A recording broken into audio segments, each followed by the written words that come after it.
Assalamu alaikum. Walaikum assalam. I am Abdul Salam from Birmingham, UK. Is celebrating birthday parties permissible in Islam? A similar question is asked by Aisha from Chicago, USA. Assalamu alaikum. Walaikum assalam. If celebrating birthday is not permissible in Islam because of the un-Islamic activities done, then can we call our friends on the birthday and have an Islamic lecture and Islamic activities? A question on a similar topic. My name is Abdul Moiz. I am from Indian illegally occupied Kashmir. My question to you is whether wishing birthday to someone is permissible in Islam or not. So all these three questions are related to birthdays. The first question is it permissible to celebrate birthdays? The second is that can we, if the activities are not Islamic, can we have a birthday party with Islamic activities? And the third is can we wish happy birthday to others? As far as birthday is concerned, our beloved Prophet Muhammad said that there are only two festivals in Islam. Two annual festivals. They are the Eidains, the Eid al-Fitr and Eid al-Adha. The first is after the Ramzan ends, that Eid al-Fitr, and the second is Eid al-Adha, that we have the Eid of sacrifice. These two are the only Eids that are annual Eid is there, that is permissible to celebrate. And the Prophet also mentioned that the weekly Eid is on Friday. So there's one weekly Eid and two annual Eid. These are the celebration. So any celebration which is celebrated annually, every year, is against the teaching of Islam, except these two, the Eidain, Eid al-Fitr and Eid al-Adha. That's the Eid al-Nahar, the Eid of sacrifice. Birthday is more of a Western culture, and people celebrate it.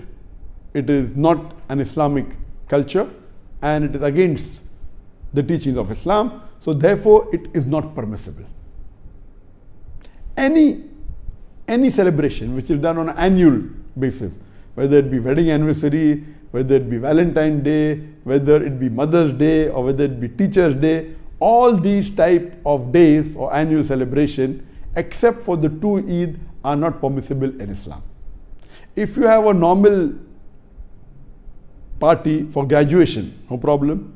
If you have a marriage and you have a party and a celebration for marriage, as long as nothing haram is done in that celebration, is permitted. So celebrating things which are good like marriage or graduation at one time, no problem. But making it an annual affair, you start saying, I will have wedding anniversary, so this is not permissible in Islam. This is the main basic ruling. There are other reasons why it's not permitted. Many of the things that is done on birthday, it is against the teaching of Islam. If you go back to the history of this birthday cake, how did it originate? We come to know it is from the time of the Greeks. And at that time, in the olden days, they made cake which was honey cake, which was round in shape, to resemble a moon for worshipping moon god. It was round honey cake resembling a moon, and they put candles on it. So this was in reverence to the moon god. Then we have, if you read history, we come to know that in Germany, the bakery in 15th century, they used to bake cakes. It became common. Then you have in the Roman history and so on and so forth. Today, they put candles, and depending upon how old are you, if you're 10 years old, they put 10 candles. If you're 20 years old, they put 20 candles. Or sometimes they put one additional candle to say that you're going to spend one more year. And there are many cultures, there are many ideologies, many superstitions. Then people, they wish and then they blow the candles. Though people talk of being hygienic, normally when you blow the candle and you blow on the cake according to research, when you blow on the cake has 14 times more germs on it before it was blown.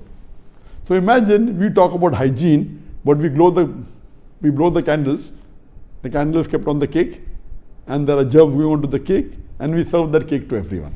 We talk about hygiene, talk about science, but this is all unhygienic. There are various other activities associated with birthday which may be haram. For example, today most of the birthday parties, they involve music, which is haram. They may involve dancing, which is haram. There may be obscenity, which is haram. So many activities involved are again the teaching of Quran and Sunnah. But the basic thing is celebrating itself is haram. Second reason is because activities may be haram.